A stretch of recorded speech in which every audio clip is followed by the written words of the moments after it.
Magandang araw mga kaboses ng malayang mamamayan. Gilbert Mendoza po ulit at tayo po ay gagawa po ulit ng ating munting obserbasyon doon po sa nakaraang pagdinig ng Senate Blue Ribbon Committee doon po sa sinasabi nating EJK nung panahon ni dating Pangulong Duterte. Itong nakaraan lang to, no? Mga ilang araw nang nakaraan. Pinalipas po natin dahil nga po ang daming mga, siyempre, ang daming mga obserbasyon, ang daming mga kuro-kuro, ang daming mga opinyon tungkol sa nangyari na kung saan sinabi po nila na na-hijack daw ni dating Pangulong Duterte ang Senate Blue Ribbon Committee dahil nga po doon sa napagbigyan siya ng napakaraming oras at mukhang uh, dami mga napagalitan, no? Kung nanood po kayo ay ang daming mga PI na words na kung saan gustong ipahinto ni Senador Risa Hontiveros pero pinagbigyan ni Coco Pimentel. Okay? So ang nangyari, pinagbigyan siya ng pinagbigyan at maraming mga PI na words na ginamit po at namutawi po sa bibig ng dating Pangulong Digong Duterte. At remember, dito po sa Senado at ito pong pagdalo ni dating Pangulong Digong Duterte ay he was sworn to tell the truth and nothing but the truth doon po sa pagdinig ng Senado. So yung bago po sinimulan ay nag-roll call sila kung sino yung mga nandun, lalong-lalo na yung mga in-invite na resource persons or mga witnesses. At gano'n nga ang nangyari.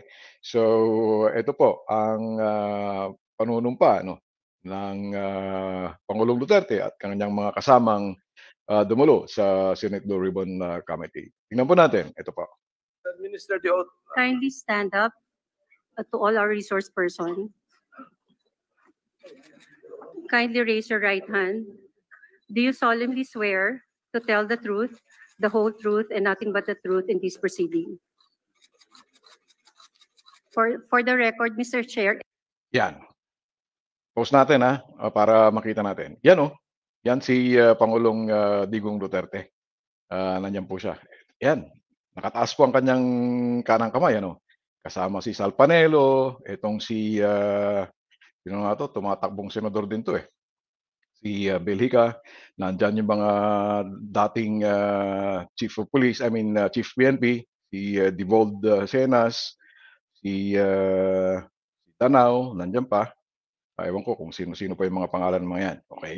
So yan, nanumpa po sila na sabihin ang katotohanan doon sa Senado. Okay? So, ibig sabihin yan, magsasabi po siya ng katotohanan based po doon sa mga questions ng mga senador. Ano po? Okay. So ngayon, dahil sa naglabasang mga opinion, mga sinasabi ng mga vloggers na mukhang naging katawa-tawa ang pagdinig sa Senado. Parang gano'n na nga, 'di ba? Parang nilaro ni Pangulong Duterte ang Senado. Okay? Ah, tuwang-tuwa ang DDS. Okay? Ako rin tuwang-tuwa, DDS din ako Okay? DDS din ako. Baka akala ninyo. Okay? Dating Duterte supporter. Yan ang pagka-DDS ko. Dating Duterte supporter. Totoo po yun. Okay? So ngayon, ang nangyari ay mukhang nakasentro po tayo, nakafocus po tayo dun sa mga sinasabi ni Duterte. Pero there are instances, may mga punto po doon na mukhang hindi po na fact check. Hindi po na fact check. Okay. Unahin po natin dito sa itong naging opening statement ni dating Pangulong Duterte. Ito, asan na nga ba yun?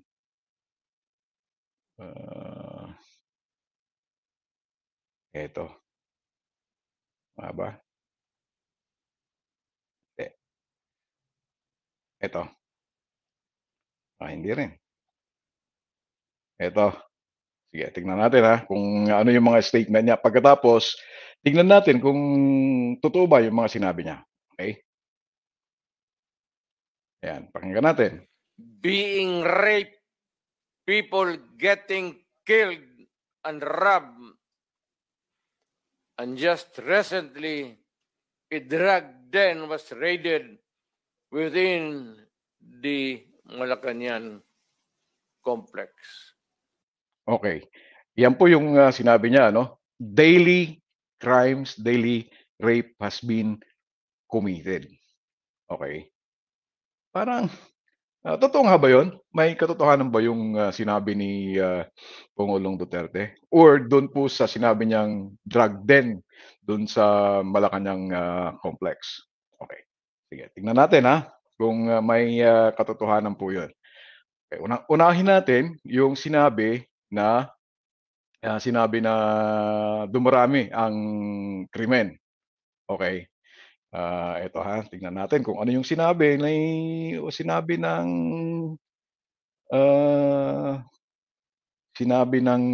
PNP dito. Okay, ayan, eto. Tingnan natin ha. Dito makikita natin sa headline po ng ABS-CBN October 30 nung 2 araw nakaraan, PNP refutes Duterte claim on increasing crime rate. Eh, ano ba yung basis ni PNP? Sabi niya dito, ayan o, eto, ah, kung titingnan natin yung crime trend for the last 2 years from July 22 hanggang October 2024 ay meron po tayong naitala na 61.75% or 146,291 reduction. Okay? Reduction in terms of focus crimes natin. Ayun po ang sinabi ni Fajardo. So, doon sa sinabi ni Duterte na dumarami, in fact, doon sa stats, bumaba. Bumaba, no? Okay? Bumaba doon sa stats ni PNP. Okay? So, saan kaya kinuha ni Pangulong Duterte o dating Pangulong Duterte yung kanyang stats? Okay? Pagpatuloy po natin. Ang sumunod na sinabi niya, dumarami daw yung crime sa pag-rape. Tinignan natin.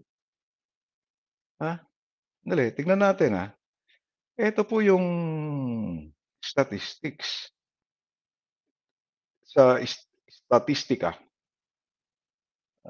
Tignan natin Ito pero 2023 yung data dito 2023 yung data. Compared sa 2020, 2021, and 2022, kailan ba naupo si Bongbong? 'Di ba 2020 ba 'yun? Or 2021, 2022? Parang magkaiba naman, salungat ata yung yung sinasabi ni Pangulong Digong. Pangulong Digong. Ang dali po nating tignan 'to, ang dali po nating i-search itong mga datos na 'to, Isang click lang po natin diyan sa Google search makikita natin. Okay. Ewan ko lang kung nagkamali po yung gumawa ng speech ni Pangulong Duterte, ano po. Okay, sige. Pagpatuloy po natin. So yan po yung mga sinabi ni Pangulong Duterte. Tapos yung sinabi niya sa drug den sa Malacanang. Sinabi rin niya yung drug den sa Malacanang, di ba? Okay, tignan natin kung ano ang nasa balita. Okay. Ito po yun. 18 arrested in alleged drug den near Malacanang Complex. Near Malacanang Complex. Sa Bilyonaryo po ito Yun ang artikulo nila. Near Malacanang Complex. Ito, along San Miguel Street. Sa San Miguel Street naman po yung Malacanang Pero, sabi niya, Malacanang grounds, Malacanang complex. Pero, doon naman sa news, near Malacanang complex. Ito, at sinabi po nila na ito may PWD pa palang nahuli, no? At dito po sinabi ng NBI na marami na pala matagal na pala itong minamanmanan, eh, matagal nang minamanmanan itong complex na 'to, okey? Matagal nang minamanmanan. So ang nangyari po diyan, binalita na sinabi Malacanang. Eh, hindi naman po Malacanang, near Malacanang. Parang sinabi mo malapit sa bahay ni Bato or malapit sa bahay ni, o malapit sa Araneta, Coliseum, pero hindi naman talaga sa Araneta Coliseum nangyari, malapit, okey. So, parang, I don't know kung tama po yung interpretasyon po natin diyan na mukhang, ginamit po nila ito para sabihin na totoo nga na si, BBM ay, sumisinglot, ano po, yung sinasabi nga nilang bangag. Eh, eto lang pinag-usapan lang po natin yung mga checking natin, ha, para may bigyan po natin ng konteksto itong mga nangyari diyan sa, Senado. Okey, pagpatuloy po natin, ano pa ba yung mga nasabi ni, dating Pangulong, Duterte? Ano pa nga ba yung mga nakita natin dito? Ito, yung sinabi niya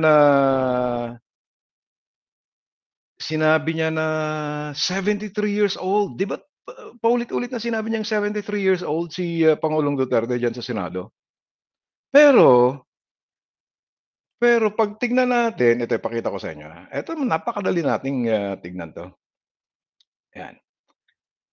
Sa Wikipedia, kailan pinanganak si Pangulong Duterte? Okey, kailan pinanganak si Pangulong Duterte? Ang sabi niya is March 28, 1945.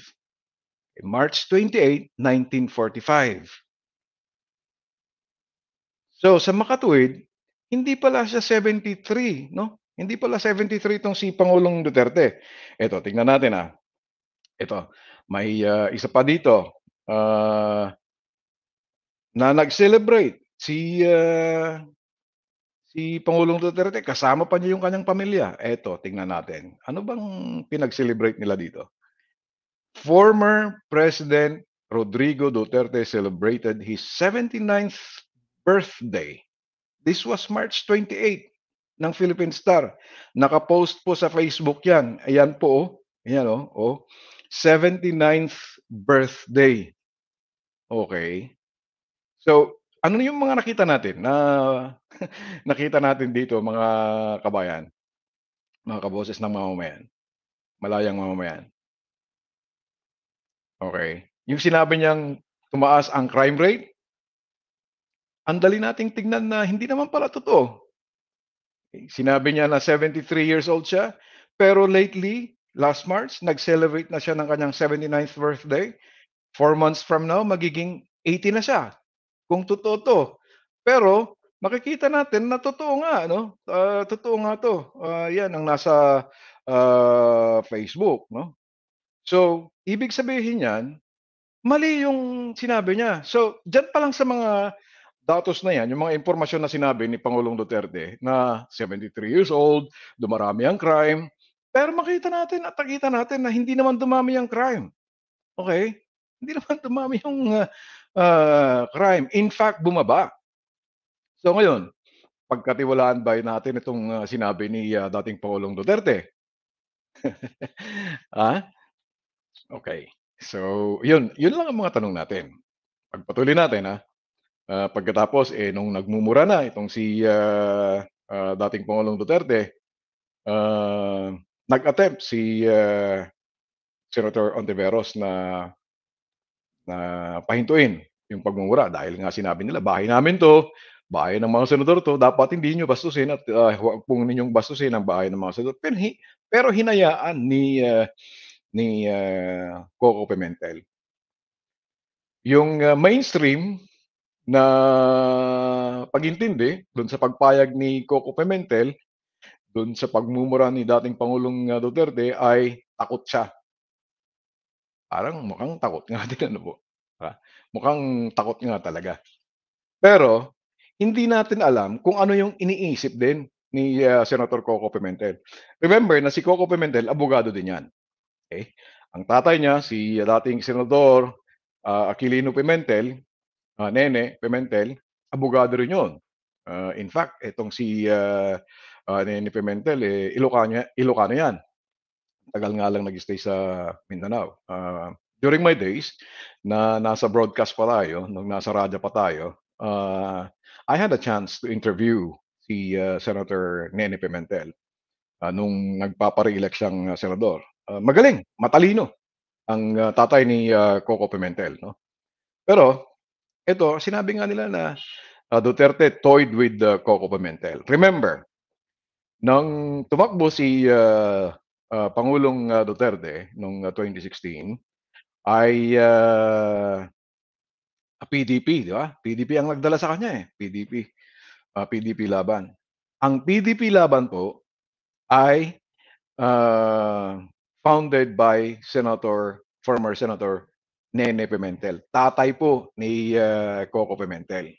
Lately, nung nakarang election, nung 2022 election, nagkaroon ng hidwaan. Di ba na-hijack yung PDP Laban, yung partido ni Coco Pimentel? Kaya nga kasi si Coco Pimentel ang ang parang naging mentor ni Pacquiao nung tumakbo siya.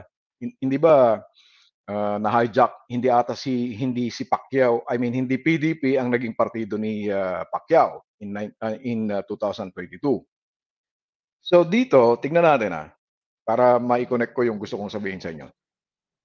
Hindi kaya iba yung strategy ni Coco Pimentel. Kasi siyempre, tatay mo ang founder ng partidong PDP. Okay, PDP Laban. Pagkatapos, hinhijack ni Digong. In fact, naitsapwera si Coco Pimentel during that time, no? Sa PDP. Okay. So ngayon, hindi kaya may hinanakit si Coco Pimentel kay Digong Duterte? Yan ang tanong. So bakit niya hinayaan ngayon na maging playground ni Digong yung Senado?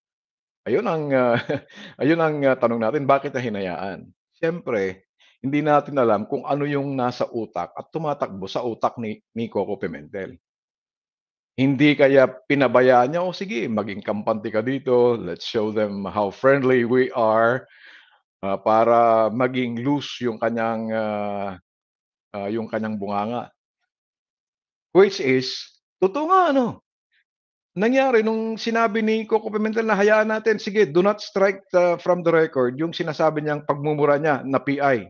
Hindi niya pina-strike down yun, di ba? Dapat pina-strike down nila yun kasi that's a cursing word, no? Yung PI. Pinabayaan lang niya na magsalita si Digong Duterte hanggang sa pumasok si Senator Ontiveros na na-trigger na si Digong Duterte, marami na siyang sinabi, nag-open up na siya na may death squad, may pagpatay, meron siyang sinabi na sige, udyukan ninyo na lumaban, para pag lumaban, patayin ninyo. Iyon na yung mga lumabas na salita ni Pangulong Duterte. Okay, diyan sa Blue Ribbon Committee. Ngayon, pero pag tingnan natin, nonchalant si Coco Pimentel, no? Nonchalant dun sa demeanor niya at that time. Parang wala lang, poker face, no? Poker face. Hindi kaya sinasabi ni Coco, "O sige, magsalita ka ng magsalita, total recorded 'to." Pwedeng i-request ng ICC yung proceedings ng Senado kasi nag-oath ka na totoo yung sasabihin mo. So gano'n ang nangyari diyan. Okay. So hindi kaya gano'n. So naging playground ba ni Digong Duterte ang Senado or naging playground ni Coco para sabihin na si Duterte, "Sige, magsalita ka ng magsalita, tutal naka-monitor naman sa atin ang ICC." Di kaya gano'n? Gano'n lang po ang pananaw ko diyan, ang nangyari. Pagkatapos, eto namang si Jinggoy Estrada, naku po, may pagkabastos nitong senador na 'to. Ewan ko kung, bakit po ito si Jinggoy ba re-electionist 'no? Nakalagay sa slate ni BBM. Naku po, patay tayo diyan. Yan po yung hindi po nating, ang ayaw po natin. Pag-usapan po natin yung mga political dynasties sa later episode po natin, okey? Sa ating, sa boses ng malayang mamamayan. Okey. So, iyan po, pagkatapos etong si Villar, itong si Bato, na-trigger din si Bato, ang dami ng mga pinagsasabi, itong si Bongo nandiyan din, si Robin Padilla, talagang full praise pa rin kay, Digong Duterte, itong artistang 'to. Walang ginawa kundi magpaporma lang, anong ginawa mo, Binoy, diyan sa Senado? Meron ka bang na-submit na, Senate bill? Meron ba? Okey. So, 'yan po ang obserbasyon natin, may fact checking, dapat tingnan natin kung ano yung mga pinagsasabi ni Duterte during that time. Meron mga sinabi, na nagturo daw siya sa Police Academy sa Davao. Ewan ko kung sa Davao o PNPA ang, pinagturuan niya sa Police Academy. Hinanap ko na sa buong Google kung saan siya nagturo, pero wala akong makita, Wala akong makita na kung saan, dun po niya daw tinuro na dapat ganito ang gawin ninyo, ganyan ang gawin ninyo ng mga pulis kayo. Pero wala akong makita, eh. 'Di ba ito dapat pina-fact check natin 'to. Totoo nga ba na nagturo si Duterte? Pero as far as Google search is concerned, wala akong makita, Okey? So ngayon, conclusion po natin ba parang medyo matagal na yung pinag-usapan natin 'no. Conclusion natin, tuwang-tuwa ang DDS, tuwang-tuwa ang mga maka-Duterte pa rin na sinabi na, "Oh naku, ang ginawa ni Duterte sa inyo, pinatuwad kayo, tinira kayo sa likod diyan sa Senado at tuwang-tuwa kayo." Buong bansa ang nakapanood na talagang, ang ginawa ni, Duterte ay, you were effed, forget my, French 'no. You were effed from behind and you enjoyed it in front of the Filipino nation. Pero hindi kaya baliktad? Hindi kaya baliktad na tuwang-tuwa talaga tayo, tuwang-tuwa talaga yung mga DDS, tuwang-tuwa yung mga nanood dahil nagmukhang, tanga ang, Senate Blue Ribbon Committee. Pero hindi kaya ayon ay sadyang ginawa para maging loose si Digong Duterte, para mas maraming mga makuhang mga impormasyon mula sa kanyang bunganga at magagamit laban sa kanya dahil ang pagdalo niya sa Senado ay take oath siya to tell the truth and the whole truth. Ano sa palagay ninyo? Subscribe and like to our, YouTube channel para kung, may mga comments kayo, comments ninyo. Ilagay ninyo yung, comment. Dito, boses po ng malayang mamamayan, wala pa tayong kinikilingan. At dito po sa boses ng malayang mamamayan, walang personalan. Issue for issue, punto for punto lang. Maraming salamat po at magandang araw sa inyo lahat.